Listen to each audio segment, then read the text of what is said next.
네, 2024년 마지막 거래일 이분과 함께 정리 제대로 해보겠습니다. IBK 투자증권 분당 WM센터 함정남 차장 모십니다. 차장님 어서 오십시오. 안녕하세요. 네, 해피 뉴 이어여야 할 텐데 일단 오늘 폐장 잘 마무리해 봐야겠죠. 얼마 남지 않았네요. 7분여가량의 시간이 남아 있습니다.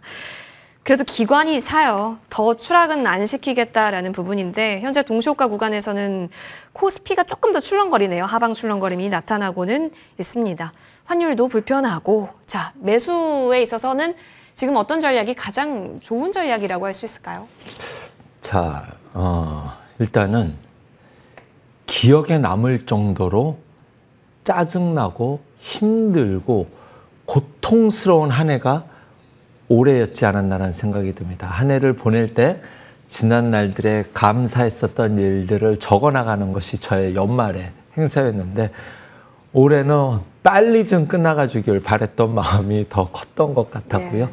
오늘 아침장을 시작하는 제 마음은 간절히 기도하는 마음으로 오늘은 꼭 올라야 되는 날이다라고 생각을 했었습니다. 오늘까지 특히 코스닥이 오늘까지 밀려버리면 투심을 잡아갈 수 있는 명분조차 없어 버렸던 오늘에 실제로 코스피는 외국인이 알아서 해줄 테니 우리가 뭐 대응 전략을 짜는 것 자체가 큰 의미는 없겠지만 코스닥 같은 경우는 기관들의 힘과 자체적인 힘으로써 해결할 수 있다는 의미를 부여할 때 상당히 긍정적으로 한 해를 마무리하고 또 내년을 준비할 수 있는 그런 마지막 날이 되지 않았나 생각이 듭니다.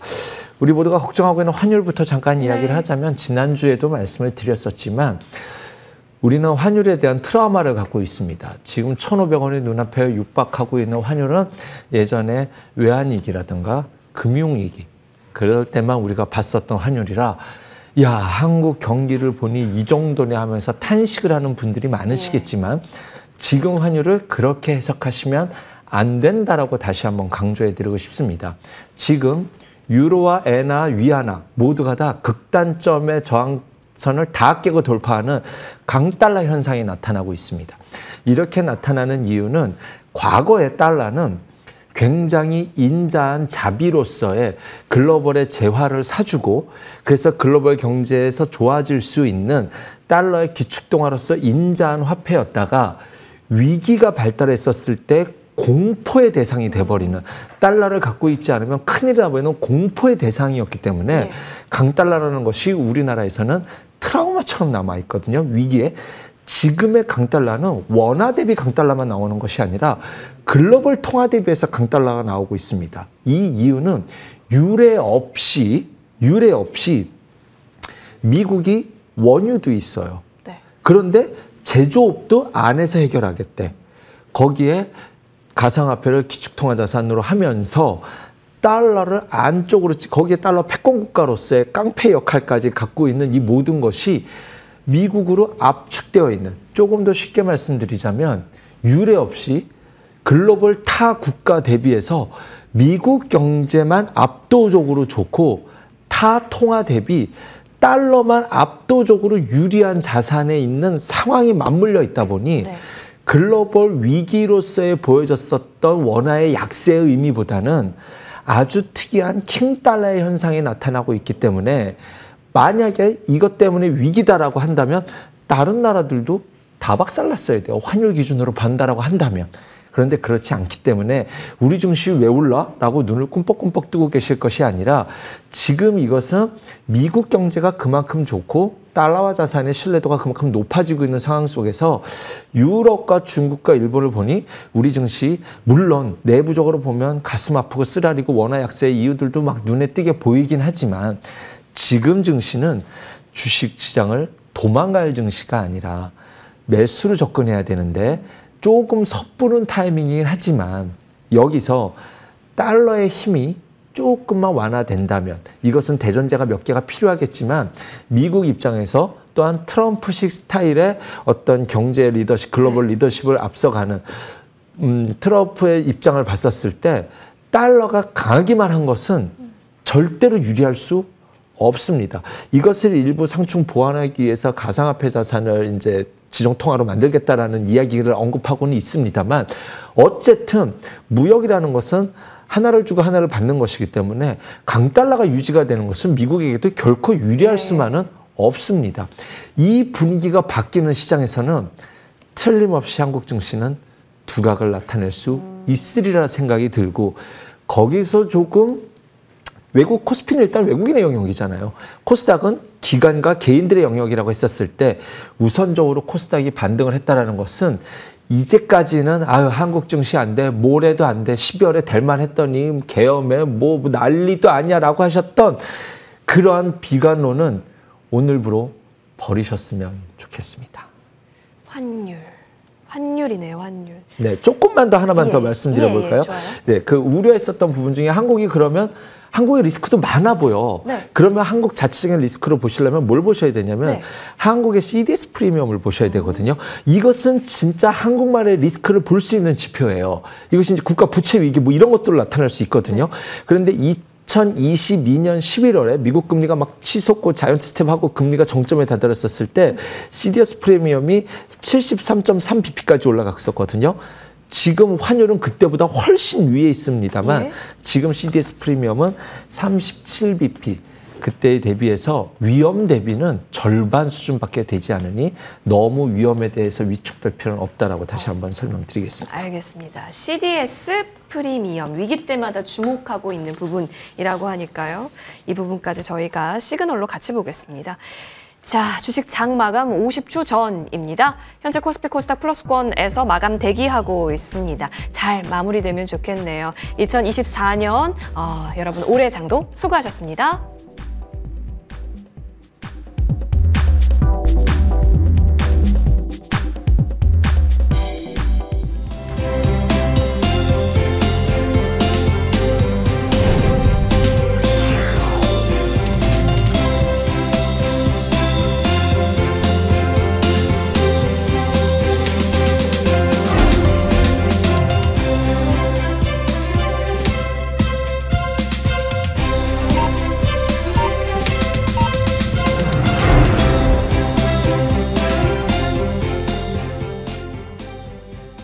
주식장 마감했습니다. 양대시장 플러스권에서 거래 마친 것으로 현재 추산 중입니다. 일단 연봉상으로는 코스피든 그리고 코스닥이든 사실상 음봉이기는 한데요. 결국에는 여기서 다시 튀어오를 수 있는 가능성이 내년에 있는가 이 부분이 더 중요할 것으로 보여지고 있습니다. 오늘 장에서는 오르는 종목의 수가 훨씬 더 많았죠. 다만 코스피 종합지수는 현재 다시 종가 대비 마이너스권 2,400선을 조금 지켜주진 못했네요.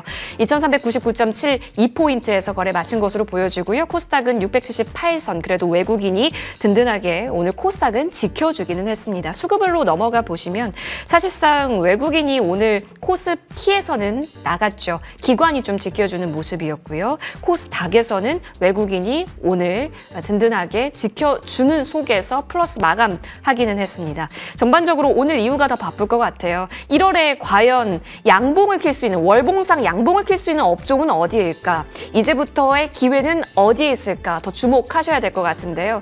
그래도 너무 어려운 상황이지만 그래도 우리에게 이 내년에 기회를 찾을 수 있다면 어떤 부분이 좋을지. 근데 사실 오늘 힌트를 줬다라고 생각하면요, 차장님. 네. 로봇주가 꿈틀거려요? 그렇습니다. 이 연초에 움직이는 섹터들은 매우 예의주시해서 보셔야 됩니다.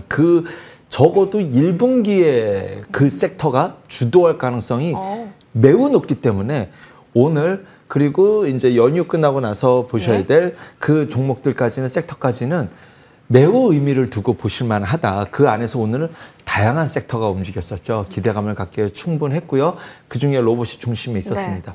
대한민국 증시가 주도주가 없었을 때 지수가 못 갈 때 우리는 굉장히 불편해하지만 실제로 트레이더 입장에서는 지금 굉장히 돈 벌어볼 만한 장에 아주 임박했다라고 저는 생각합니다. 그 중에 하나의 섹터가 로봇일 텐데 이것을 어제 이제 자료를 준비했는데 오늘 좀 많이 올랐어요. 그래서 약간 아쉽긴 했다. 조금 더 알차게 써먹을 수 있었는데라는 생각도 들지만 여전히 늦지 않았습니다. 로봇은 뭐 굳이 일론 머스크, 테슬라 뭐 이런 것이 아니다 하더라도 지금 조선업에서도 우리 제조 로봇 사용하겠다라고 이야기를 했죠. 기업의 영업이익률이 좋아지는 이유가 사무실에서 일하시는 분들이 인공지능 소프트웨어를 갖다 쓰는 거고 제조업에 계시는 분들이 로봇으로 함께 협업을 할 수 있다는 것이 기업 입장에서 영업이익률과 효율성이 좋아질 수 있다는 부분으로 이제 지금 산업의 초입에 있다라고 저는 생각이 듭니다. 어떤 한 섹터는 2번 큰 사이클을 주거든요. 첫 번째는 이슈화될 때의 기대감, 두 번째는 상용화될 때에 대한 실적 기대감, 두 가지 랠리가 나올 때 이제 아직 조금 이른감도 있진 않냐 싶긴 하지만 로봇은 예의주시해 볼 만한 섹터임에 틀림이 없다라고 생각이 듭니다. 그래서 지금 말해서 힌트가 나왔네요. 올해 예의주시하는 테마가 적어도 1분기에는 로봇 그리고 인공지능 소프트웨어 당연할 것이고요. 그 다음에 지속적으로 볼 수 있는 것이 자율주행 죄송합니다. 드론 합치다 보니까 자율드론이 됐네요. 네. 그다음에 이제 취임 전후로 재건 관련주까지도 볼 수 있을 것이다 말씀드리고 싶은데요. 일단 로봇은 아까 말씀드린 것처럼 뉴로메카가 좋은 뉴스가 나왔어요. 그래서 협동 로봇과 관련돼서는 레인보우 로보틱스까지 함께 볼 수 있을 것이다. 그리고 지금 인공지능 소프트웨어와 협업이 일어나고 있는 마음 AI라는 것이 있지 않습니까? 이것이 CS2025에서 퀄컴과 온디바이스 AI 협력에 대한 성과 발표가 있다라는 점. 그래서 소프트웨어와 굳이 로봇을 하드웨어랑 소프트웨어를 구분짓지 마시고 이제는 자율주행까지 큰 섹터를 함께 버무려서 보시면 이제 이 안에서 자연스럽게 일어날 수 있는 순환매가 오히려 더 돋보일 것이다. 더 이야기가 쉬울 것이라는 생각이 들고 로봇이 움직일 때 예전에 딱 떠올랐으니 클로봇이라는 로봇이 이게 있는데 트럼프 당선이 됐었을 때 당선인이 결정됐었을 때 그 로봇 경호견을 하겠다 했었을 때 클로봇이 그 관련이 있었거든요. 그쵸. 로봇주들이 움직일 때 바닥에서 아주 탄력적으로 움직이는 모습이 좋아 보입니다. 그리고 뭐 누누이 말씀드리지만 인공지능 소프트웨어 관련돼서는 여기서 끝날 수 있을 만한 시대적 상황이 아니다. 테마는 조정 시 계속 매수해 가볼 수 있을 만한 테마다라고 생각이 듭니다. 오늘 아침에는 이렇게 한번 제가 오는 날마다 아침에 오르더라 빠지는 게 신테카 바이오인데 방송 오는 전날 아니면 제가 오르는 날 오전에 오르더라고요.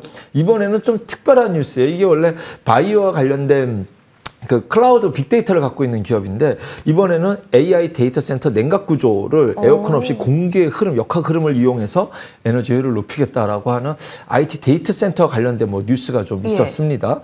그다음에 이제 인공지능 바이오와 관련돼서는 파로사의 바이오가 있을 것 같고요. 또 하나 랩지노믹스라는 종목까지 있습니다. 그러면은 소프트웨어 쪽에서는 뭐 늘 말씀드린 것처럼 더존 비존, 이스트소프트, 뭐 한글과 컴퓨터 등등 그다음에 지금 이름이 생각이 안 나네.